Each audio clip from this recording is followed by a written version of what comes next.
The broadcast is now starting. All attendees are in listen-only mode. Hi, everybody. Welcome to another Strategyzer StratChat session. We're going to start the broadcast in just a couple of minutes. In the meantime, while everybody's coming into the webinar room, we'd love for you to think about what you want to learn from today's session, and you can share it in the questions box or the chat box, or you can tweet it to us at Strategyzer and use the hashtag StratChat. We'll be starting in just a couple of minutes.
All right, let's get started. Once again, thank you, everybody. Welcome to another Strategyzer StratChat session.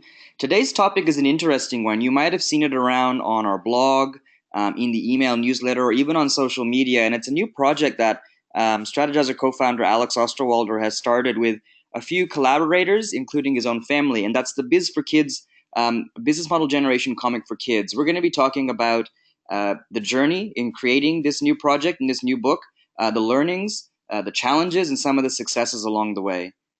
As always, I'm your moderator, Kavi Gupta. I manage content and community at Strategyzer. Our host is Alex Osterwalder, co-founder of Strategyzer, with some surprise guests. He's also joined by his family, his son Latif and his daughter Melina, who will also be answering questions and talking about the journey. And of course, our good friend and frequent collaborator, Holger Nils Pohl from Work Visual Institute. If at any point you want to share a comment or a question or feedback, you can tweet us at Strategyzer, use the hashtag StratChat. You can, of course, also use the questions box in GoToWebinar. And we also encourage you to check out blog.strategizer.com for more content, especially stuff that we've done around the Biz4Kids announcement and Kickstarter.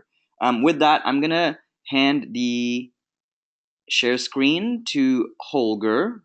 Alex, in the meantime, while Holger's getting prepped, I think my first question for you is, where did this all really start? Where did the idea for this project and this book come from? That's a great question. It actually started on a family vacation.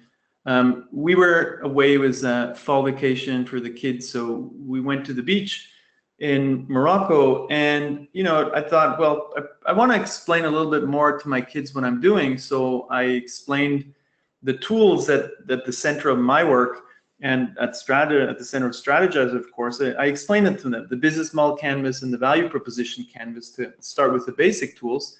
And we sketched out some business models. So, Latif, you remember which business model we sketched out, or Melina? Do you remember what we worked on?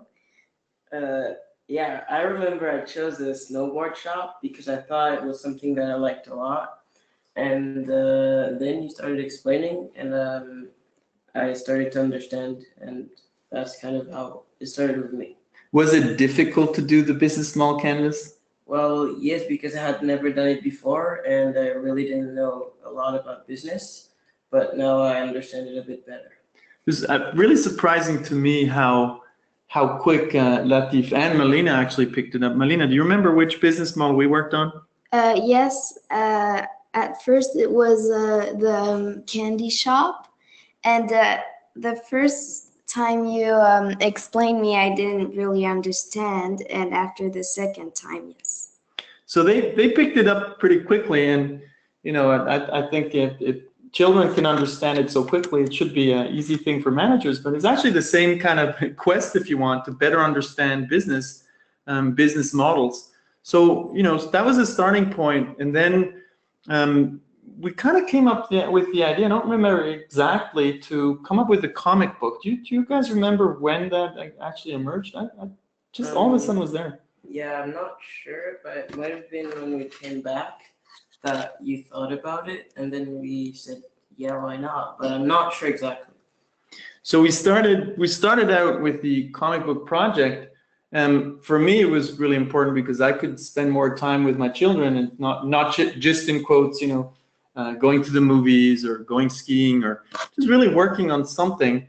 And what made it important to me is I wanted to teach my own kids entrepreneurship, so maybe later in life they can realize their own projects if they want to. So that was kind of the origin. Long question, but it was really something that kind of emerged and that we're now doing all together. My nephew is involved as well, Luca, and then of course Holger joined. So that was the beginnings of this little project. So I know one of the things that's important to you, Alex, like in our work at Strategyzer, is the visual component to the content and the stories that we create. And you said that the comic book kind of appeared as an idea. What did you guys know about even putting a comic book together, or what did you have to learn? Well, I guess my kids are avid readers of comic books. So what do you guys know about comic books? Well, I know how to read them. I don't know much about how they make comic books or stuff. But yeah, I guess I had to learn pretty much everything about making a comic book. Me, it's a little bit the same as Latif. Yeah, and of course we have other family members, like my niece also joined in the story part. And we just started looking at all of the stories that they had. I remember a little session that we had where we looked at, what's a good comic story? And I'm pretty sure you guys are experts on what do you like, right? So one of the things that we talked about is we need to figure out what customers want, right? Consumers. And you're big consumers of comic books.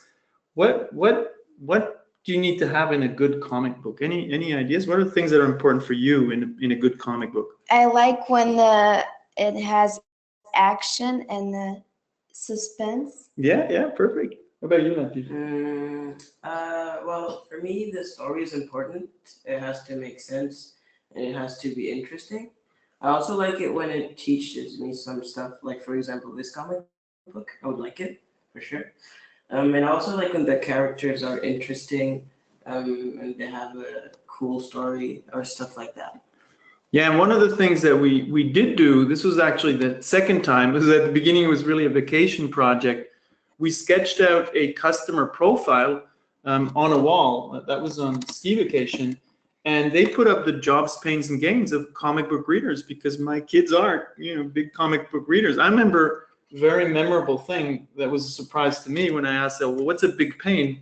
And then Latif said, well, if it's too predictable, gets boring, right? So now Holger and Benny and Lucas from the visual side really started to put some surprising aspects in there. So before we bring Holger into this mix, I just wanted to ask one more question, and I think this is something that the audience has asked as well. What's it like having your children in this project, trying to create a product for children?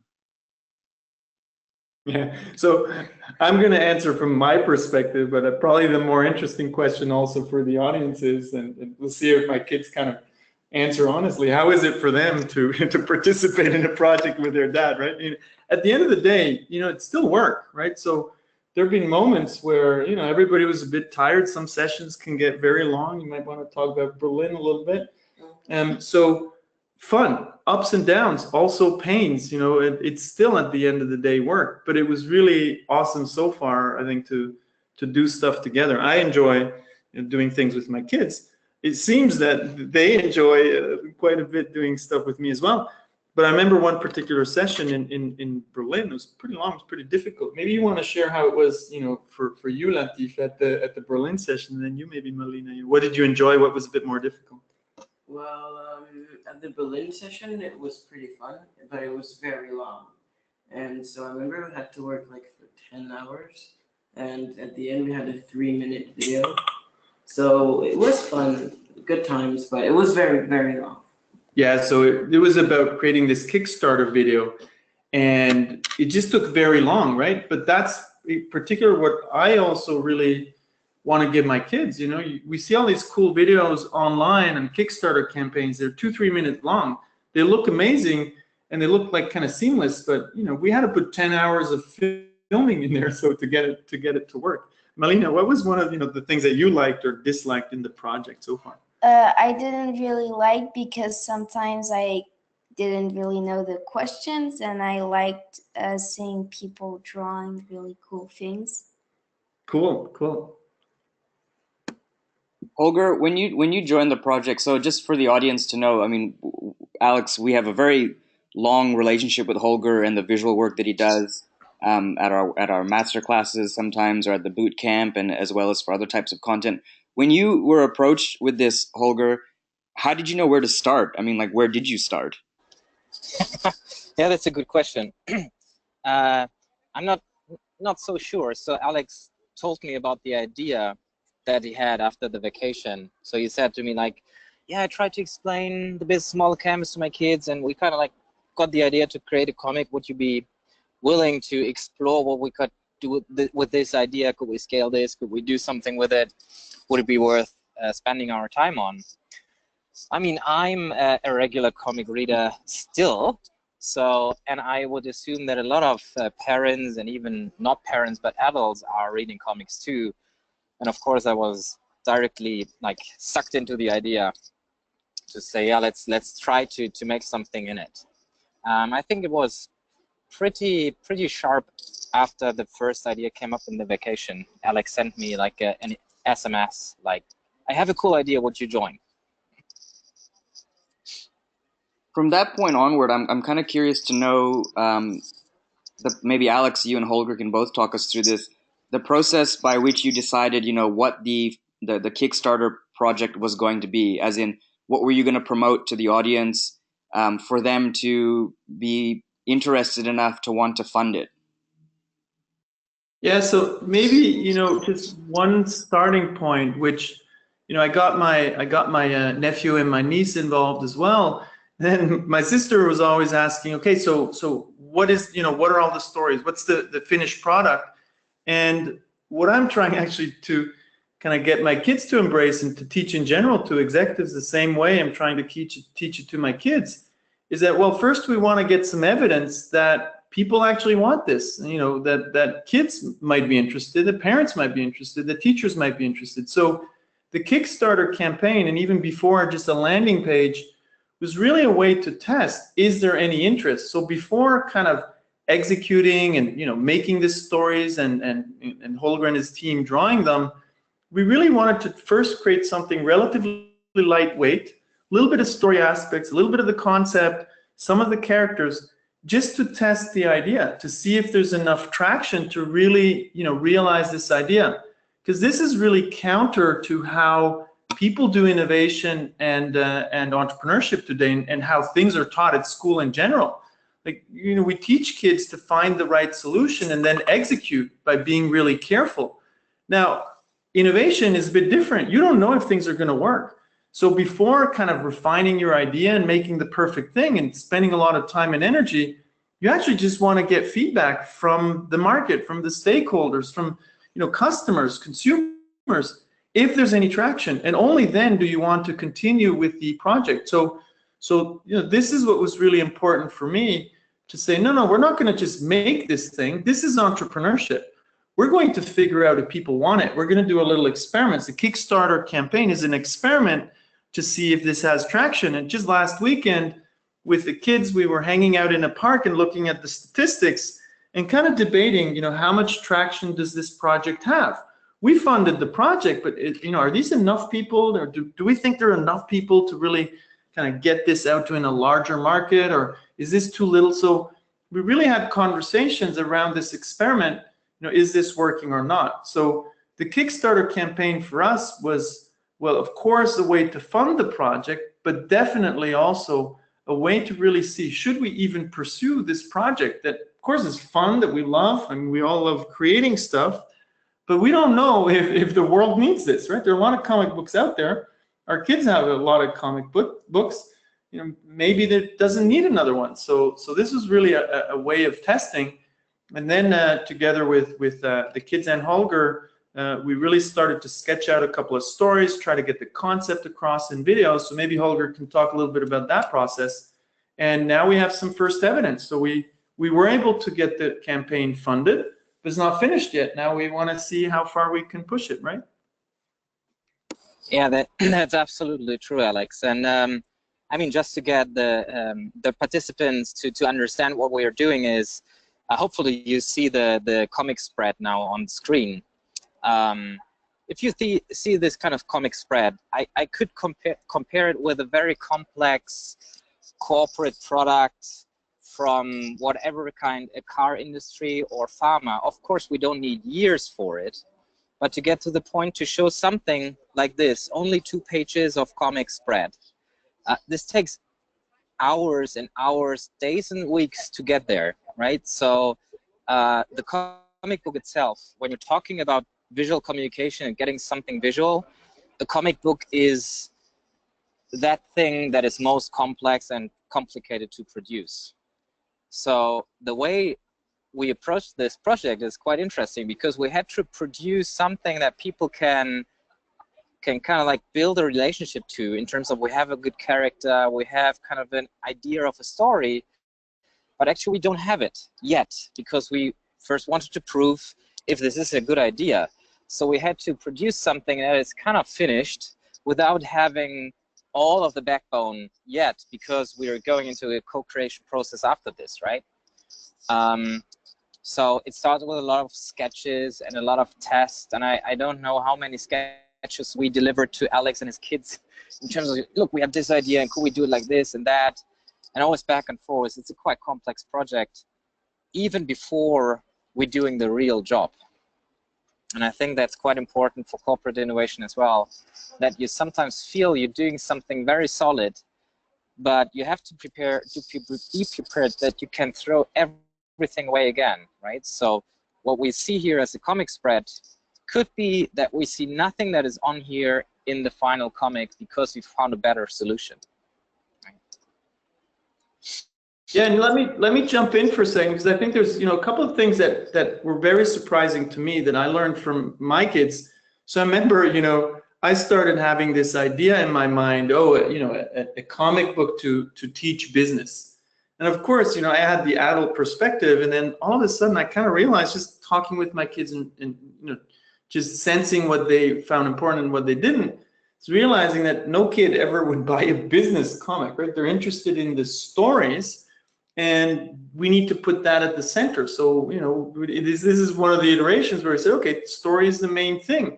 We're not going to make it, you know, boring educational. There will be business aspects, but we're kind of separating them out. So here we have the story of the surf shop, right, that Latif actually came up with and developed together with the sketcher. So maybe, Latif, you can tell us a little bit, you know, how you came up with what that story is about, and what are the important aspects of the you know, story. What was the challenge for the surf guy, and how did he overcome that? Just maybe a couple of words on that.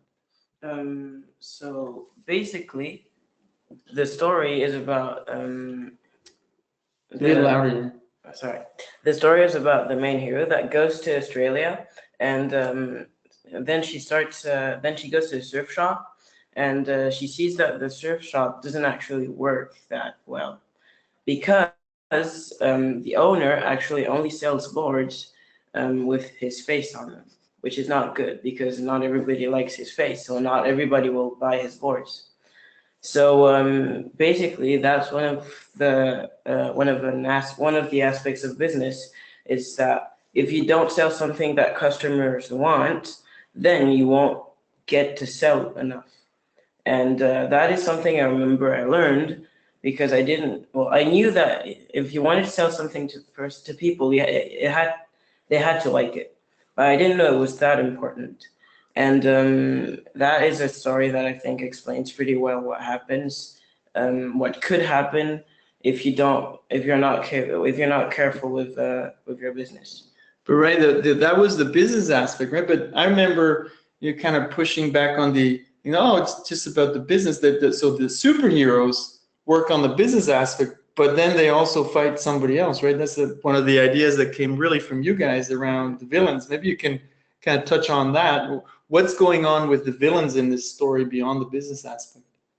Yeah, and so the part the villains play in this story is that they're the ones that actually told the guy to put his face on every board, so that then he would go bankrupt.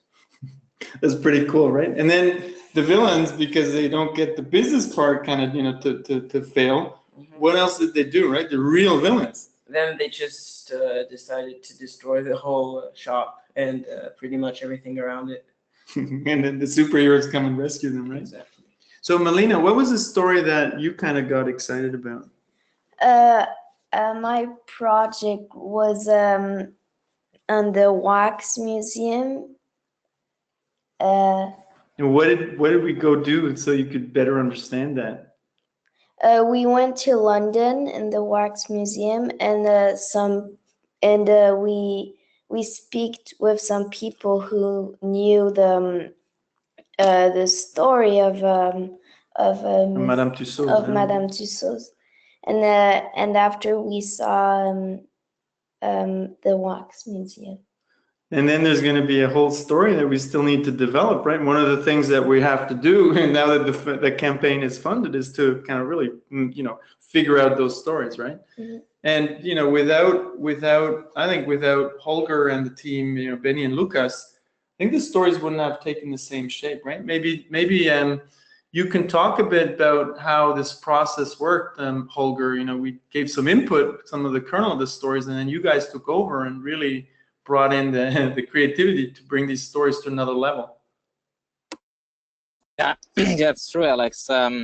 So it's always, this project is like other projects too. So we have some stakeholders, your kids and yourself and your nephew, who are bringing in ideas, and we have to kind of like put them together and massage them and create something from it.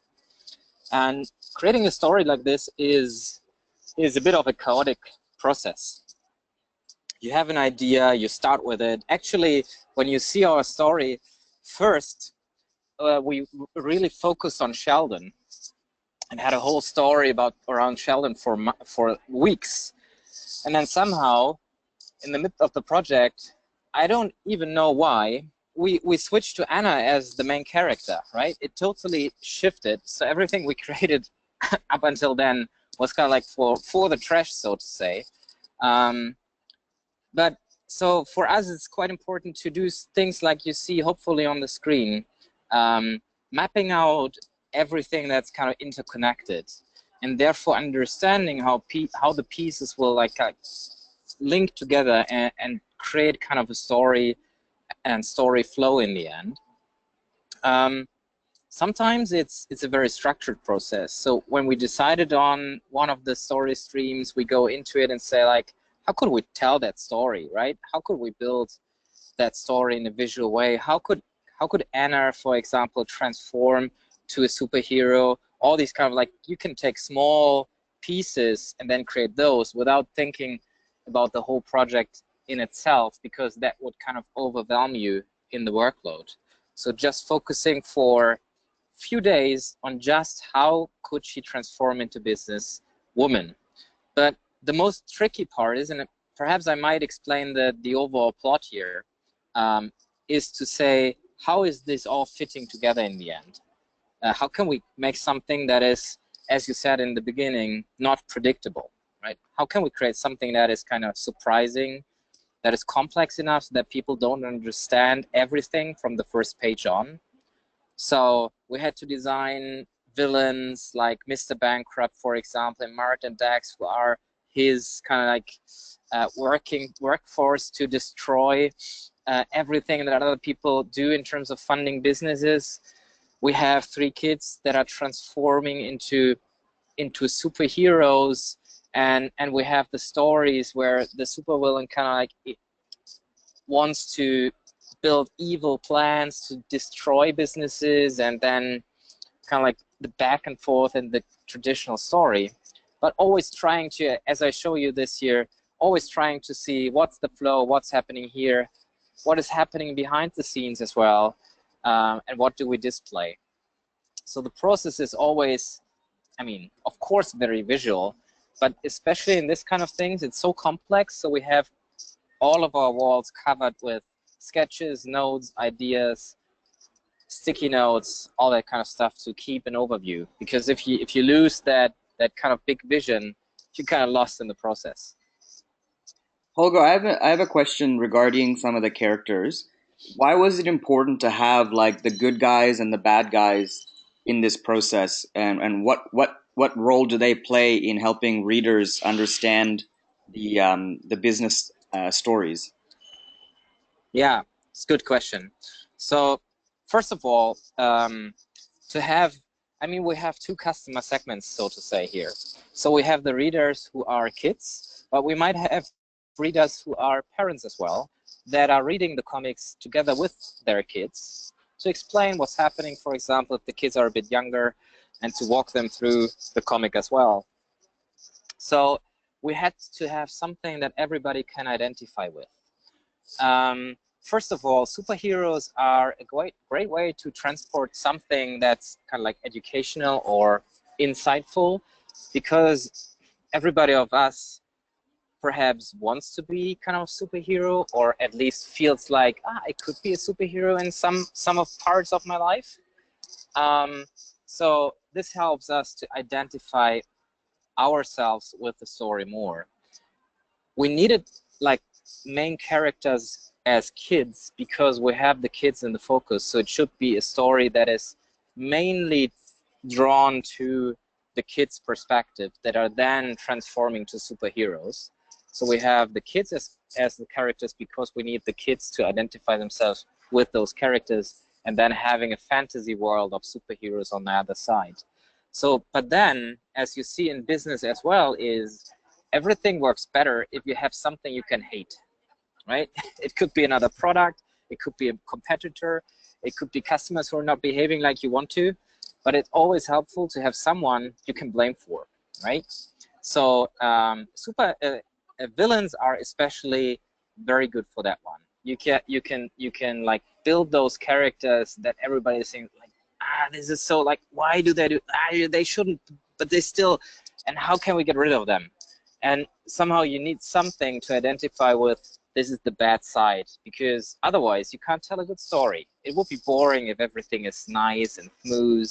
It would be not tangible enough if it's just not selling surfboards, for example. But having villains kind of like consulting that guy selling the wrong surfboards, and therefore he's losing money, that's more of a story that gets interesting then. So that's why we choose to have different characters on different levels of the story. Yeah, and if I can add to that, so I think one of the things that was really a surprise to me is, or that just kind of came up throughout the project is, well, this needs to be a great comic. So it's not just about the education, right? It really needs to be a comic that kids want to read. And then it happens also to be educational, because there are two customer segments, if not three. The kids, number one, consumer, right? If they don't enjoy it, not very cool for the parents to read something to them that they think is important for their life, but you know, the kids don't really care. So then you have the parents, you have the teachers, and so on. So I do think, you know, one of the things that has been kind of undervalued so far is the real consumer. So if we do want to teach our kids business and entrepreneurship, well, probably it shouldn't be too educational. It should be really fun. It should be about villains and superheroes, and then just happen to have an educational aspect in business. Yeah, absolutely. Absolutely. That's very important. Let's talk a little bit about just some of the aspects of what the audience is going to be doing.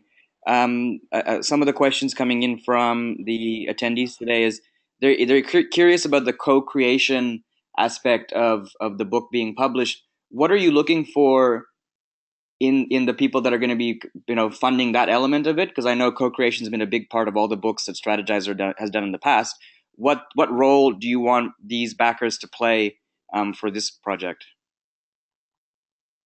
Yeah, so one of the big things that we did with Business Model Generation, you know, which was a book that Yves Pinier and I co-authored for business people, you know, from entrepreneurs to executives, We thought if we share these things and stress test them at a very early stage when the concepts and the content is still raw, we would stress test it and have better content. So we will, push out some stories, we'll push out some ideas and really look for feedback from the people who participate. And hopefully, some of the people who made that pledge to join the co-creation process, and we don't just have adults, but we have both. We have, adults, children. I know a couple of friends, they joined this call with their kids, so that's really awesome. It's really want honest feedback. This is great, this is boring, no, that doesn't make sense, and I would never buy this. Really straightforward content feedback when we share the raw chunks. And I think that's very important, for us creating the book. It's for the, for Holger and the team creating the visuals. The earlier you test, the better. We're not going to get it right in a room in a corner. We need to really kind of get feedback from everybody out there, and then hope that everybody who has their name in the comic book, because they co-created, is so excited that they will help carry out the message. It worked extremely well for business model generation, because I think it became a better product because we involved people very, very early on. It does make you vulnerable. So we wanted to do that here as well, and make it special so people can be part of this adventure, not just adults, not just kids, but together as a family project. We're doing it as a family project, and we would love to have more families joining and giving us feedback together. When we look at the, actually, okay, I'm going to ask you first, Alex, and then I'm interested in hearing what Melina and Latif think about this. But for you and Holger, what was it like having to bring the business model canvas and the tools that are quite heavily used by adults into a context that would make sense for younger kids and children? Did anything have to change? Did you see new ways of looking at the tool, or does it stand up regardless? Yeah, so I'll answer the first part of the question, then I'll ask my kids. I mean, for me personally, it was, trying to figure out, how does this have to change? Do we just, teach the tools like we teach adults, or do we do it differently? And we actually iterated a bit, and this was really between Holger and myself, kind of figuring out that probably we don't want to talk about the canvas, the business model canvas up front, because it's too conceptual, right? It's not that easy to package something conceptual like that in a story. So it will come at the very end of the book. So we're going to sprinkle in little business learnings from the comic, like Latif just explained before, the surf guy putting his face on the surfboard, because he's misled by the villains, then he doesn't sell, but then he learns about selling. So just a little business aspect. And then at the end of the comic book, we weave it together with the canvas. So little chunks up front. So I'll ask my kids the question, if they actually learned anything about business, maybe not in the story, but just by making the story, working on the project, if there's anything that you learned. Melina, did you learn anything about business? Some things you enjoy about business, or something that you don't enjoy? I didn't enjoy making myself known, because I was kind of shy, and I liked when yeah, I remember you didn't like the selling part very much, right? But the thing you probably enjoyed most was the creation, right? When I could create stories. So I think, just to connect this back to entrepreneurship education, not everybody is born to be an entrepreneur. So I think the earlier kind of kids can play around with projects and learn what entrepreneurship is really about, the faster they can figure out, is this something for them or not? Not everybody, should be an entrepreneur, but this is a way to experiment in a fun way. Latif, is there anything you learned about, business that you kind of didn't realize before, but just by doing this project? Well, I thought that business at first was just selling stuff and getting money back. But now I realize that there's much more behind it. Like, also one of the things I learned is that actually failing in this kind of thing is actually pretty good, because then you gain experience and you know what you're not supposed to do anymore. Yeah, I'm happy to hear that part, because that's one of the things I would hope my kids would kind of get out of it, right? Out of this project, that they would really get a sense of what is, business and entrepreneurship and innovation about. I'm super happy to hear that you're kind of getting the understanding of the failure part, right? I think if we can do these kinds of things with kids earlier on in school at an early age, we'll get a lot better entrepreneurs. I think, again, not everybody needs to be an entrepreneur. We need people who work in businesses and enjoy that part as well. And just like we need accountants, like, not use Steve Blank's word, accountants might not create startups, but they create value elsewhere. But I think, understanding early on what this is about is really important. There's more and more opportunities in the world. If you're, excited about creating jewelry, guess what? You want to start selling jewelry. That's kind of an entrepreneurial journey. You can learn that at an early age. So, there are a lot more opportunities out there. So this was an important part for me personally. And I did hope that, my kids would get something out of it. And we're just getting started, right? So the journey is only at the very beginning. I want to wind down the conversation now, but what I'm really curious about from all of you, Holger, Alex, Melina, and Latif, you guys have talked about, like, this project so far has been funded, but there's still so much more to go in terms of understanding if it's the right book for the customers that you want to go after. I guess let's start with Melina and Latif. What's it going to feel like if you know that the book doesn't work out because you learned that you guys were completely wrong in the direction you were going? How's that going to make you feel?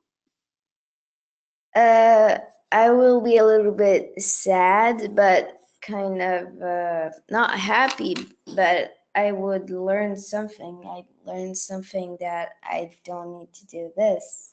You just got started, right, Latif? Well, kind of like Marina, of course I would be a bit sad that it didn't work, but on the other hand, then I would have gained experience on stuff I didn't know before, and that would be one thing that would kind of balance it up. One of the things, Kavi, I like this question that you asked, because as a parent, and I got to meet Seth Godin personally just at the beginning of this year. We've had exchanges by email quite a bit.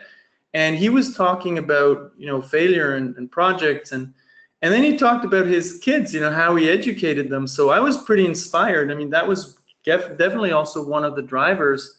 Other parents that are trying cool things, I wanted to make that accessible for my kids. And I just heard, got an email from somebody else 2 days ago or so who said, "Oh, Alex, this is cool. Like, that's an inspiration of what I can do with my kids." So I think as parents, this is part of our, job at the end of the day, to educate our kids, about certain things that are not, not in the curriculum so far. For me, entrepreneurship is one that I would want to give my kids so they can at least explore it. And as you asked, Kavi, well, if it doesn't work, how are they going to feel about it? Seth Godin says he tried to get his kids to fail as often as possible so they get immune against this fear of failure. I found that just spectacular, because the educational system does exactly the contrary. We're training kids to fear failure, to find the perfect solution. Well, the reality is most problems are messy, and we will fail. Actually, we'll fail a lot in order to figure out what could eventually work. Awesome. Holger? Yeah, so I would be hugely disappointed and very sad, to be very honest, because we're spending a lot of time in it and a lot of passion. And the interesting thing is that, learning to understand how it feels like to invest so much time in something that could possibly fail. I think this is kind of it's not the biggest project, but it's something that I would feel the most for, because it's very near to my heart, other than other projects I do, even if they are cool. But this is really something different.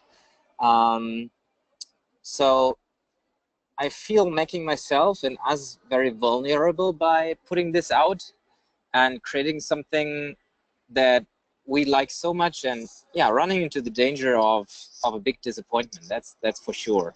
It will be very hard. But I think if we fail with this and see that nobody wants to have it, there is another learning in it for sure. I don't know yet what it will be, but I'm pretty sure that we will find another way to kind of change the way how we teach entrepreneurial thinking. So I try to talk myself out of the answer by saying, if we stay with the vision of changing the way we teach our kids entrepreneurial thinking, if that is still the mission, hopefully we find something else when we see that this is not working. But still, I hope it will work. And the people will help us doing it. Yeah, maybe if I can add to that, right? I mean, obviously, we would all be hugely disappointed if the whole thing failed. But, you know, failure, if it's small and managed, is a good thing, right? So it's Yes. inevitable that we'll get certain things wrong. The question Right. is, how do you rebound from that, right? And that's the thing that I think we need to teach our kids also a lot more. How do you get up after a little failure and see that it's actually part of the journey? So my question to everybody in the audience would be, what are you doing today to help your kids actually become immune to that fear of failure, right? What are you doing to help them experiment, to try out things? And I'm pretty sure a couple of the parents out there are doing a great job. Others maybe not even thought about that, but I do think, you know, in a world where problems are difficult, it's not about figuring out the solution in a theoretical way, it's about trying out new stuff. And our kids, you know, they're born creative. We kind of educate the creativity out of them, I think, sometimes. So what are we doing to kind of keep them creative, to keep them exploring, to not fear failure, to, you know, they're the ones who are going to find the big solutions to the big problems. And experimentation, failure, and learning and iterating is going to be a big part of that. So question to the audience, you know, more philosophical to take home after this call is, you know, what are we all doing as parents, as educators to help our kids explore new things and not fear that, oh, it might not work out. It doesn't matter because it will most certainly not work out, but we're going to learn and we're going to be able to figure out a great solution. So before we end the call, Alex, Holger, Latif, and Melina, what's the timeline moving forward now? You guys have been funded, and I'm sure it's still okay to keep funding the project. What are your next steps? That's a question nobody wants to hear when you're writing a book. Holger. Yeah. So let's say it like this. Honestly, we want to reach the first stretch goal. So you guys need to help us to get to the funding of 80,000 Swiss francs, because we want to add augmented reality to the comic, right? So that's our next step. So thinking in terms of steps is, first, we really want to reach that stretch goal, and hopefully people out there can help us with it, because nowadays it's not enough to just create a comic book. We all know that, right? It's nice to have a comic book, but the generation that is now raising, they need something more. They will have digital devices from birth on, and at least some augmented reality in it would help us to make this vision possible, to really change how we think and how we learn entrepreneurial thinking. So that's the first one. So next step is stretch goal. Second step is gathering together all those offerings for collaborations. We're talking to ministries of education about bringing this approach into the curriculum of a company, of a country, speaking to schools, speaking to universities, private schools. All this has to be get a place to land and then talk about it. And in the moment that we finish Kickstarter, we will launch the collaboration platform, and we will really deep dive into designing the story, making the comic happen, actually, right? That's kind of like the next steps to do.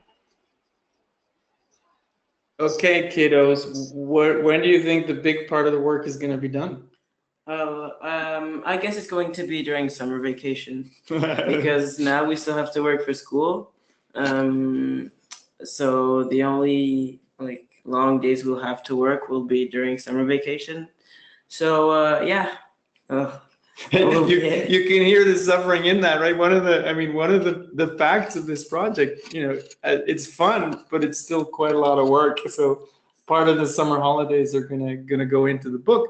And some of it will be fun, some of it will be tiring. So deadline that we set ourselves is September, that we're gonna get the content out there. Awesome. Okay, that's it. Thanks everyone for joining the call. Thank you, Alex, Latif, and Melina for joining, especially Latif and Melina. I think this is probably your first webinar session. And Holger, as always, for joining in. Just a quick note to everybody on the call. We will send a recording of the session in about 24 to 48 hours, and it'll include all the links that you need for the Kickstarter project, for ways to contribute, but also if you just want to learn more. Thank you, everybody. That's going to be the end of the call. Everybody have a great day. Goodbye. And thanks everybody for supporting the campaign. Thank you. Thank you very much.